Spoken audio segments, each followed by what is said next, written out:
Boa noite, queridos irmãos, espero que estejam bem.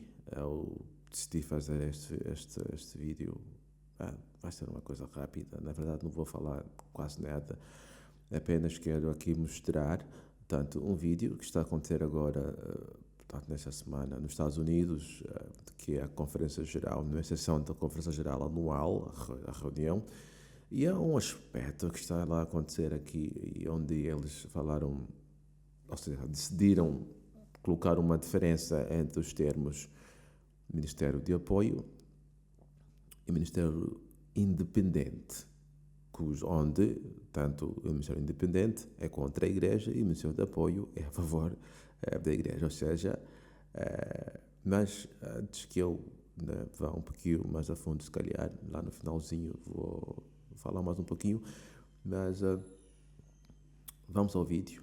Vou mostrar o vídeo agora, não é? Vocês vão ver o vídeo e depois, no final, se calhar, me dar umas dicas básicas e depois cada um vai tirar a sua conclusão. Tá bom? Até já.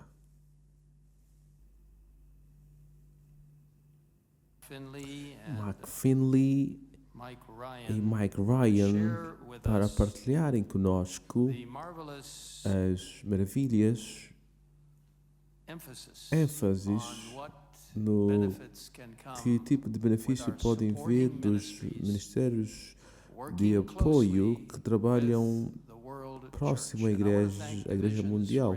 E eu quero agradecer às divisões por ter abraçado aos obreiros adventistas, aos serviços de obreiros adventistas, como a ASI, como a OCI, que é tanto posto avançado internacional, e outras entidades que trabalham conosco, mas separados legalmente, e nós temos que ter cuidado com o aspecto legal disto, porque nós somos duas diferentes entidades trabalhando junto com uma missão comum, mas há outras organizações que são chamadas de ministérios independentes e encontras destes muito lá no quase todo mundo, povo que tem as suas próprias ideias, que querem puxar a sua agenda e não querem trabalhar próximo da igreja porque se calhar acham que são mais purificados que a igreja e que não precisam da igreja, seja o que for, não sei as razões todas. E encontras outras instituições que são de apoio. E mais uma vez eu quero sublinhar a necessidade de distinguir as linhas entre essas duas organizações e a igreja, mas nós colaboramos bem com esses ministérios, grupos de pessoas. E eu vou pedir ao Mark e Mike para partilharem conosco, e tem outros que vão se juntar a nós para esta apresentação.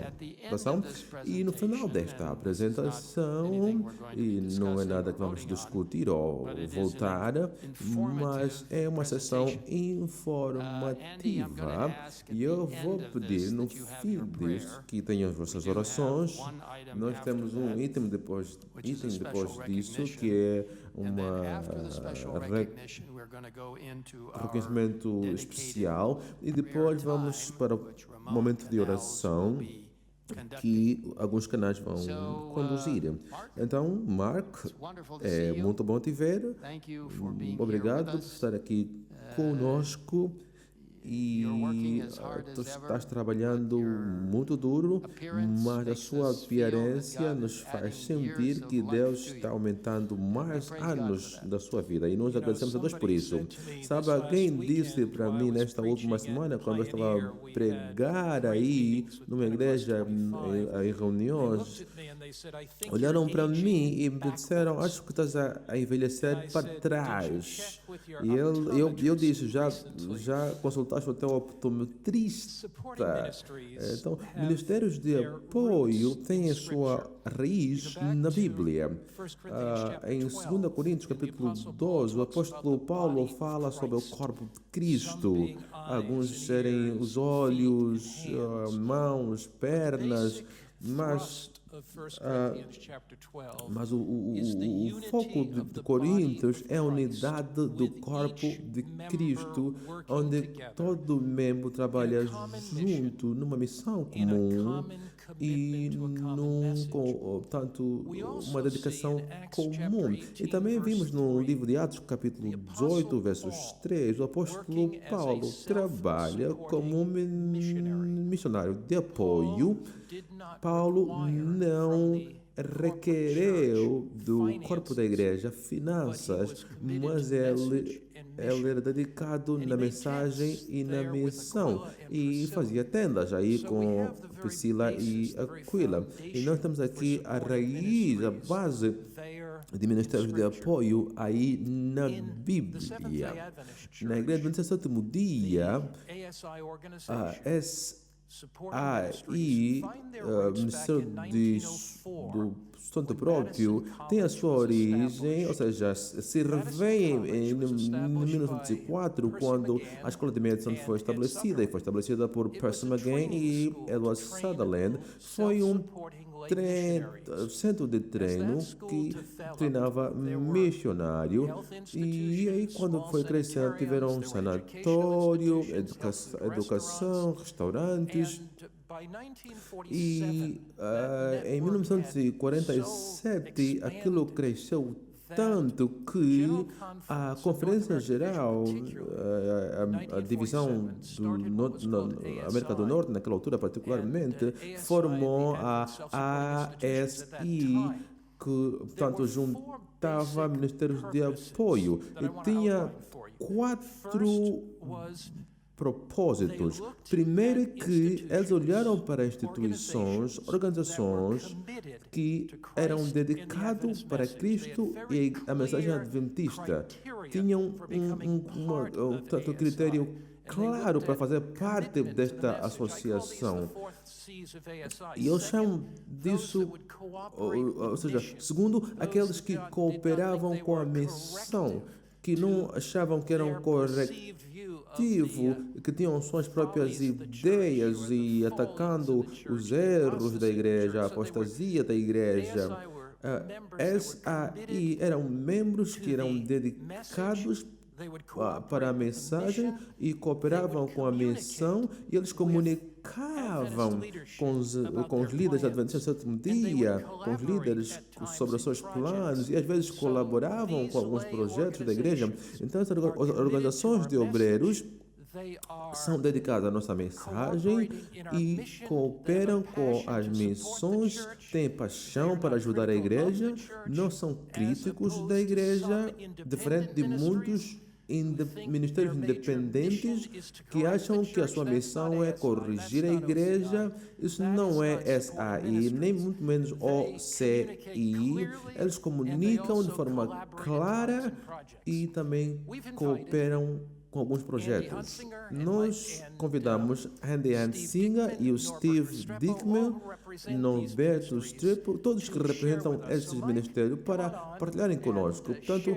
Mike vem e partilha o testemunho destes ministérios. Muito obrigado. É interessante que quando viemos juntos na sessão anual da Conferência Geral, e eu olho para os vossos rostos, já muitos de vocês eu já vi muitos, mas não tanto assim. Mas é interessante que se tivesses contigo aqueles que tu representas.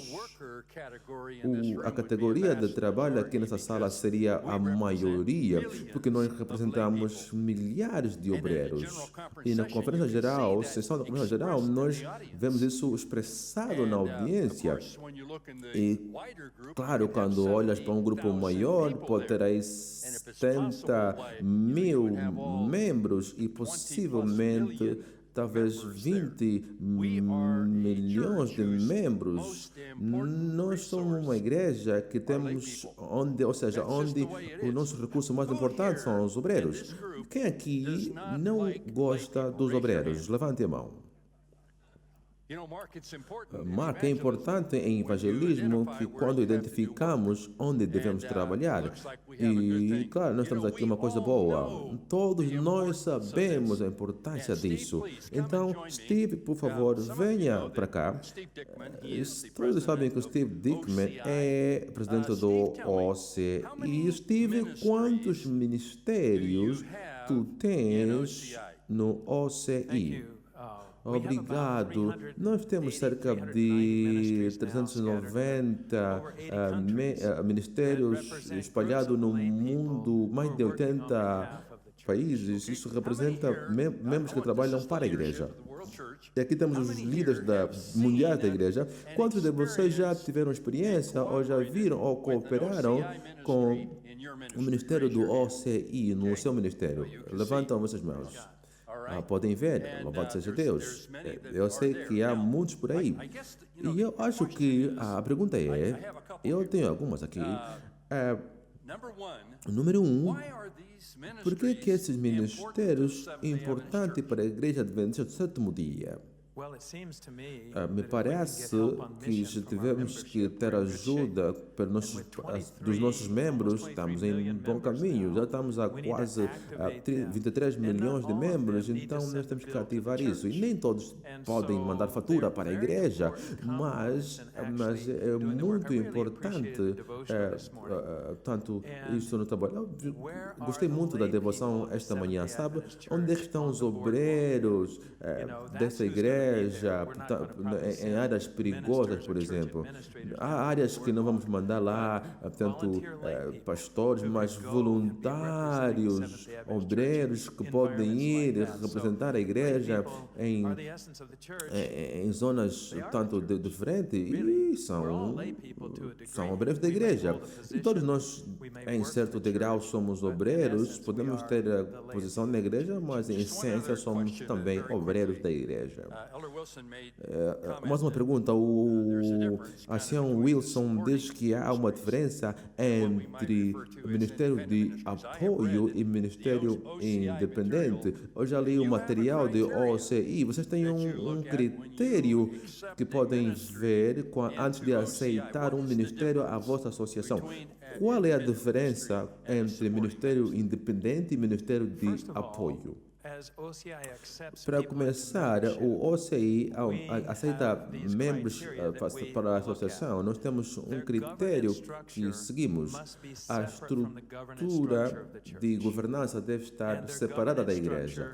E a estrutura de governança deve, tanto, ser guiadas por membros adventistas do sétimo dia que são regulares ou legais. Então, a governança é uma coisa fundamental e, como o senhor já disse, tem aqui aspectos legais desafiadores, quando temos o bem trabalhar para a igreja e pessoas podem se confundir com isso. Segundo, nós também requeremos que quem quiser ser membro da nossa associação não aceite dízimo de qualquer membro adventista do sétimo dia. Esse é um requisito para ser membro da nossa associação. E terceiro, estes ministérios devem ter um pacto de que vão tanto ajudar e pregar apenas coisas que são de acordo com a nossa doutrina. Não queremos pessoas que vão pregando contra a nossa doutrina e ser parte dessa associação. Então nós queremos que essa cooperação, e mais uma coisa fundamental, vamos trabalhar juntos, vamos fazer parte do mesmo time. E do outro lado, um ministério, e eu prefiro o termo Ministério de Apoio. Eu acho que é o termo mais apropriado. Quando ouvimos o termo Ministério Independente, isso me faz pensar que esse povo não estão conosco, não estão fazendo a mesma coisa que nós, são independentes na sua natureza. E quando eu vejo isso, eu vejo característica de ministérios que são críticos da igreja e e que aceitam até pessoas a lhes governar que não sejam do sétimo dia e talvez também estão recebendo dízimos. Então, essas coisas seriam contrário e não dá para trabalhar juntos assim. Então, para esse ministério, se podemos identificá-los, encontrá-los e encontramos membros da OCI, aí temos sentados e aconselhá-los e ajudamos para se alinhar, ou senão não aceitaremos para esses. Então, eu digo sempre a eles, se não estão tanto obedecendo os critérios da nossa associação, vamos começar então com o processo de divércio. Nós queremos a membresia do OCI ser uma boa representação. O que significa trabalhar com a igreja na missão e ser apropriadamente governado. E agora vou chamar o Norbert. Ele é também do OCI. 14 anos atrás, tu vieste de uma instituição chamada Heartland. E naquele tempo, aquela instituição provavelmente era considerada independente, instituição independente, ou um ministério independente. Mas depois que você assumiu a liderança, ela se voltou mais próximo da igreja. Qual é a missão da instituição Heartland? Tem um sanatório, tem um centro de treinamento. Qual é a vossa missão e como é que vocês cooperam com a igreja de forma geral? Obrigado, Ação Finley e todos que estão aqui presentes neste conselho anual. Foi uma jornada de fé. Eu me lembro quando tudo começou, 13 anos atrás, e definitivamente o inimigo está sempre criando divisões, porque é assim que ele pode conquistar. E ele vai atacando a estrutura e nós lutamos contra isso porque Deus deve terminar a sua obra. A missão do Heartland é preparar obreiros para a missão. Encontras lá jovens que querem ter uma carreira para servir, mas também querem ser missionários. Eles vão para a nossa escola para receberem um treinamento num ambiente espiritual e participam em programas onde podem ser preparados para ser missionários. Na Heartland, nosso objetivo é trazer tudo isso junto. Portanto, entender a Bíblia e as nossas 28 de doutrina, evangelismo, de literatura, de música e coisas práticas como a agricultura, automecânica, culinária, que pode capacitar todos a irem para o mundo e servirem. Então, você põe tudo isso junto e tem missionários profissionais de apoio à igreja do sétimo dia. Você fez uma decisão muito difícil. Eu quero tornar um pouquinho mais prático e pessoal aqui. Quando você veio para Heartland, aquela instituição tinha grande parte do seu orçamento dos dízimos e você tomou a decisão para não receber mais dízimo. Por que você tomou essa decisão? Foi uma decisão muito difícil. Mais de 30% dos nossos doadores sabíamos que vinha de dízimos e foi um caminho de fé, porque nós queríamos estar bem próximo da Igreja Mundial e Deus tem uma estrutura, parte do seu plano. Então é nossa obrigação ajudar a igreja. Então nós tomamos esse passo porque queríamos trabalhar em união e não em competição. E esse passo de fé foi possível porque alguns líderes da igreja dialogaram conosco e o Senhor providenciou para que viéssemos juntos em missão. Como é que agora a instituição serve a igreja geral? Primeiramente, providenciar jovens que são preparados como professores, como conselheiros da Bíblia, na mídia, e também no nosso campus temos Santa Convocações, portanto, centros de influência e temos ainda campos pequenos para tanto colaborar com a igreja, pequenas clínicas, evangelismo de forma mundial, e temos também escolas onde facultamos, portanto, ou seja, equipamos membros para missões mais específicas. Por exemplo, a minha esposa foi para a Ucrânia, participar de uma missão em México e Colômbia, e damos lá formações, coisas como estudos bíblicos, coaching sobre a saúde, e estamos trabalhando então para a igreja a nível local e a nível mundial. Basicamente, não é? Nós vemos aqui algumas coisas até se calhar é verdade, mas outras coisas não posso concordar, não é? O termo Ministério Independente, Ministério de Apoio, e acho que a ênfase aqui é o dízimo, uma das ênfases, portanto, o Ministério que aceita dízimo é contra a igreja. O Ministério que critica a igreja também é contra, portanto, a igreja. E eu não sei onde é que eles querem ir com isso, não é? E nós sabemos que, pronto, agora já existem muitos materiais que, à luz da Bíblia, inclusive, que os dízimos, tanto, já têm outras aplicações também. Mas vou deixar, não é? Que cada um tire a sua conclusão. Depois, se calhar, vamos deixar aqui algumas, para quem quiser saber mesmo se é lícito ou não o Ministério, tanto receber dízimo, vamos então. Portanto, tem alguns materiais já feitos, não é? Tem inclusive livros, temos aí o livro do Colin Standers, Esmagando a Consciência, que também aborda sobre esse aspecto. E, portanto, para não descansar muito, vamos parar por aqui e vamos, portanto, trazer mais assuntos sobre esta Conferência Geral que nos diz respeito. Vamos traduzir, como estamos fazendo agora, traduzir simultaneamente e partilhar com vocês. Muito obrigado pelo carinho da vossa audiência e até já. Por favor, subscreva no canal, um canal novo, não é? E partilha com os demais ministérios e obreiros para estarmos todos atualizados, está bem? Portanto, até já.